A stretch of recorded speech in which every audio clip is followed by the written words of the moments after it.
Hello Taurus, welcome to your monthly horoscope for April. This is for the Sun or the Ascendant. If you've yet to subscribe to my channel, I'd be honoured if you did so now. As this month begins, the Sun is in a more sheltered area.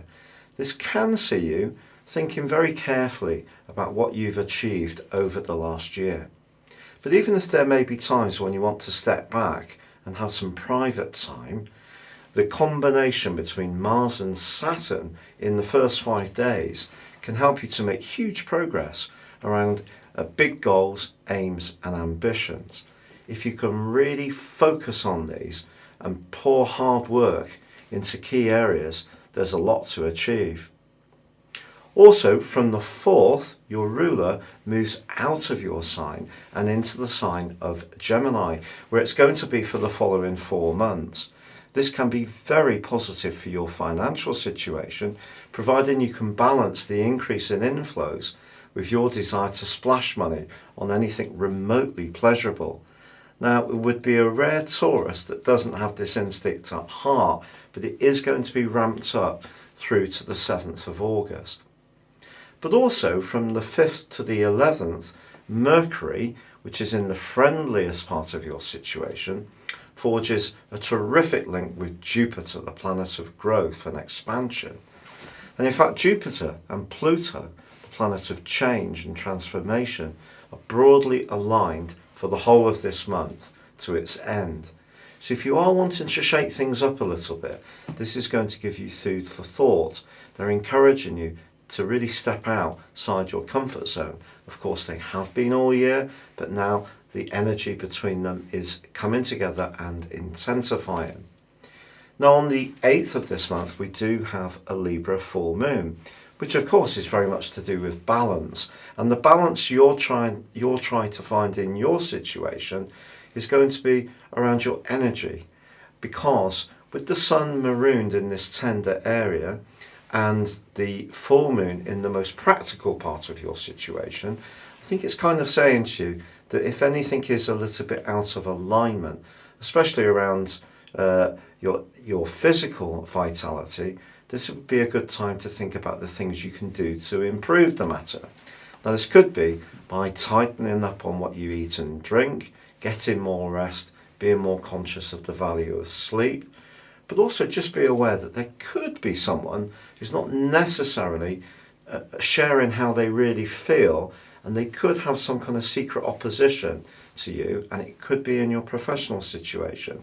So despite Mars and Saturn are giving you extra oomph and desire, just watch out for someone who may not be completely on board. But on the 11th, Mercury moves into Aries too, joining up with the Sun. I think from the time of then through to when the Sun enters your sign on the 20th, if you do just throttle back a little bit and take stock, then just take that in your stride.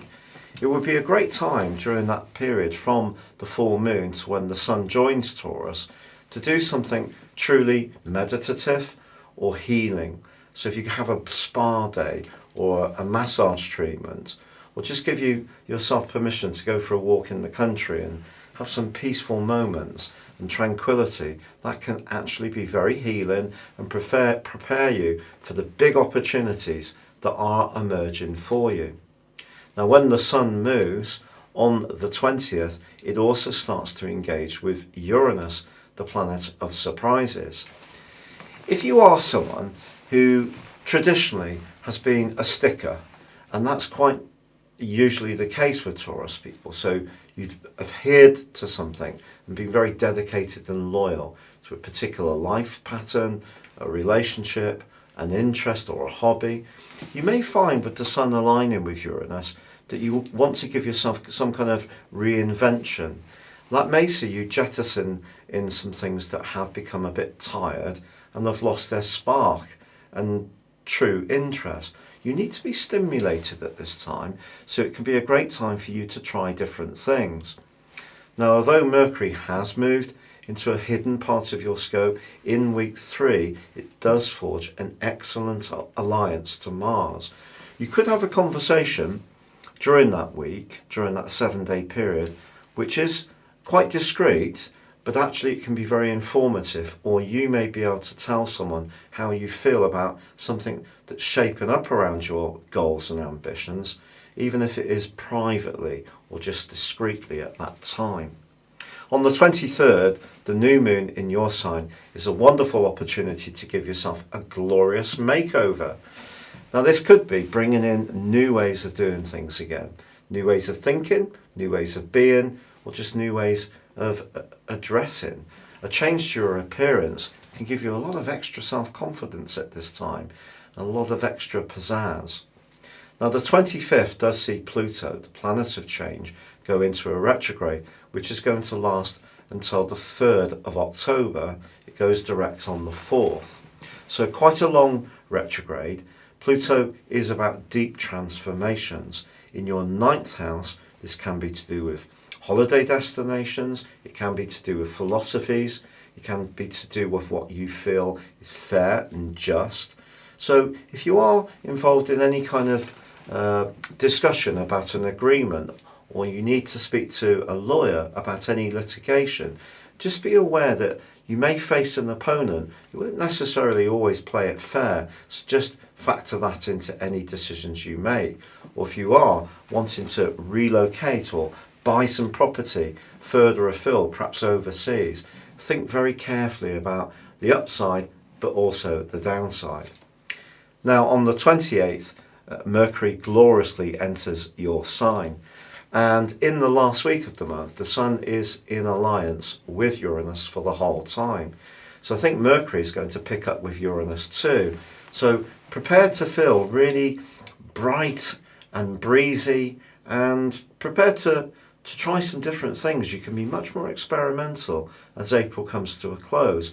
Not everyone around you will perhaps like it, but I think it can be like a real breath of fresh air, particularly if you are that sticker, the solid citizen who's there providing the glue for everyone else's existence, and you're very reliable and very adhered to the things you have to do. But if you do feel like taking a little bit more of a walk on the wild side, this can be a great time to do it. Now, whether this is around your love life or around an idea that you generate in terms of business or finance, just be prepared to be flexible, because your sign is fixed. Knowing or adhering to the things you know best gives you that sense of comfort. But that's an analogy I've used in the past. It's like a well-worn pair of slippers. They may be very comfortable, but that doesn't mean to say they look very glamorous. So this is a time to really think outside the box and give yourself permission to liberate yourself from any strand really that doesn't give you much satisfaction or doesn't make you feel alive. But this is a very exciting month for you for sure, and it does all come to the boil in the last week. Thank you so much for joining me for your monthly horoscope forecast. I'd love it if you would subscribe to my monthly magazine and my regular mail-outs, which are high quality astro journalism. You can also get your free daily horoscope within this emailed to you each day. Then again, if you'd like to have a one-to-one with me or order your personal 12-month forecast and character analysis and get 30% off them, please see the links beneath this video. But for now, good luck and goodbye.